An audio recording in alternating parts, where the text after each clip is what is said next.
Ma'am, excuse ma'am. Approve na po yung floor plan. Oh, bakit mo pinirmahan ng approval? Sabi ko, ipasign mo doon sa president.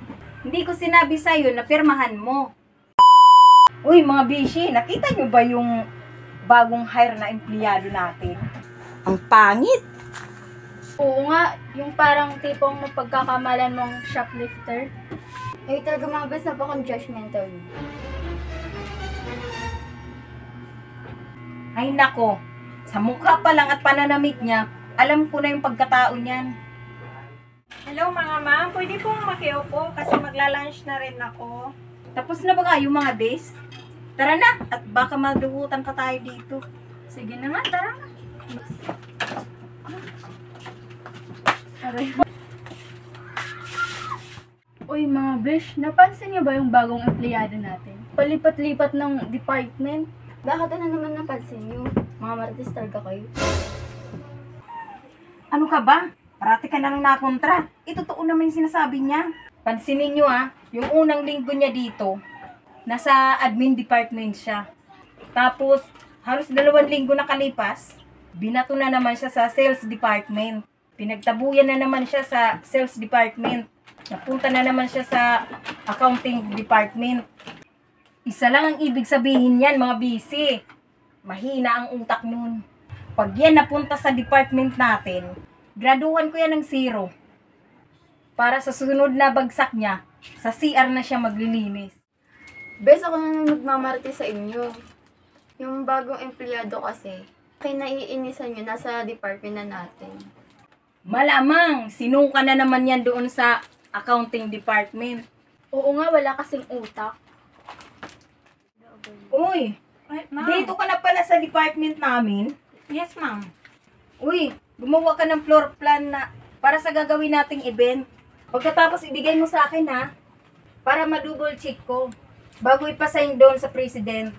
Galingan mo para hindi sa basura ng bagsak ng papel mo. Excuse ma'am, ito na po yung floor plan na pinagawa mo sa akin. Tapos na po siya. Akin na. Double check ko muna bago ko ipa-check doon sa president. Aba, magaling ka or baka nakachamba ka lang. O sige, balik mo dyan sa folder at ipa-sign mo na doon sa president.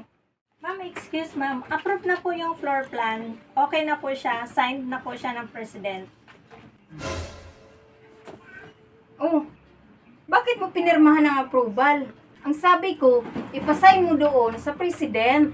Hindi ko sinabi sa'yo na pirmahan mo.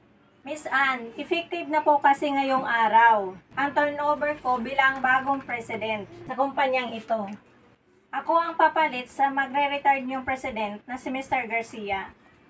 Agoy, ang laki ng nagawa akong pagkakamali. Patawad po, Ma'am President.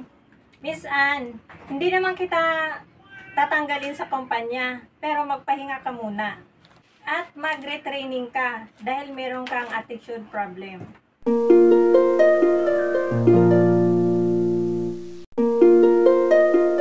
Tapatin mo na nga ako para naman hindi ako magmukhang tanga at hindi naman ako manhid para hindi ko maramdaman na may iba ka ng kinalulukuhan. Oo, tatapatin na kita. Meron na akong iba. Mas bata. Matanda ka na kasi at lusyang ka na kasi. Uy, Vic, Hmm, kumain ka na dun. Nakahanda na yung pagkain sa mesa. mauna ka na nga. Hindi pa ako nagugutom eh.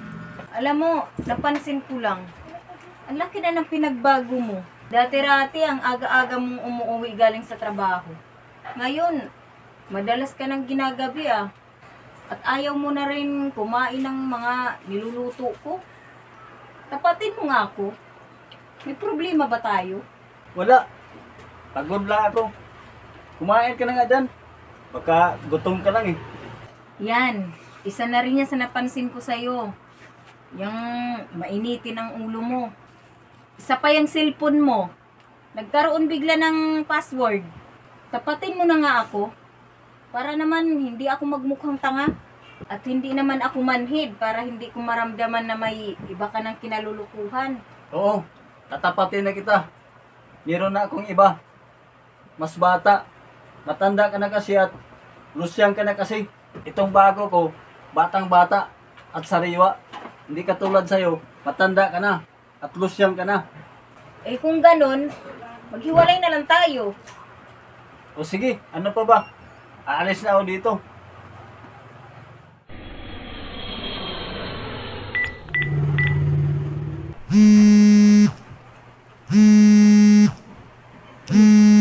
Maring Ros, natawag. Hello, Maring Ann. Meron pa seminar si Mayor sa City Hall bukas. Livelihood program. Para to sa mga misis na walang magawa sa bahay. Ah, sige. Mag-attend tayo bukas. Para naman kumita tayo. Kahit nasa bahay lang. O siya, sige, bukas magtawagan tayo. Basta doon tayo magkita sa may gilid ng City Hall. Kung sino yung mauna ha, doon magantay sa may pader. Tagal naman ni Maring Ros. Kanina pa ako dito, nakatayo. 30 minutes na nakalipas, wala pa rin siya. Kainis naman, ang init. Ay, Ann. Oh, ikaw na ba yan? Ikaw na ba yan, Vic? Oo, Ann. Ann, nakakatuwa naman. Pagkalipas ng 5 taon, nagkita tayo ulit. Siya nga pala. Asan yung kasintahan mo? Bakit mag-isa ka lang?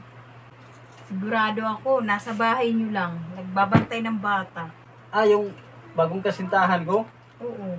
Ah, wala na kami. Ang sakit nga nang nangyari sa akin eh. Talaga? Basta na lang niya ako iniwan bigla. Paano kasi? Nakahanap din siya ng kaidaran niya.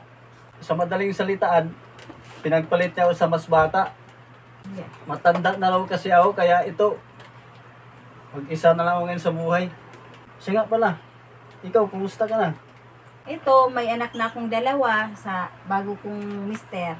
At mahal na mahal ako. Kahit minsan, hindi pa niya ako sinaktan. Ann, andito na ako. Halika na.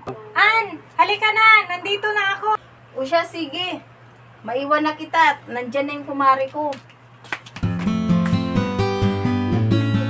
Nagkamali ako ng pag-iwan kay Ann. Huli na sa akin ng lahat. Patawad, Ann.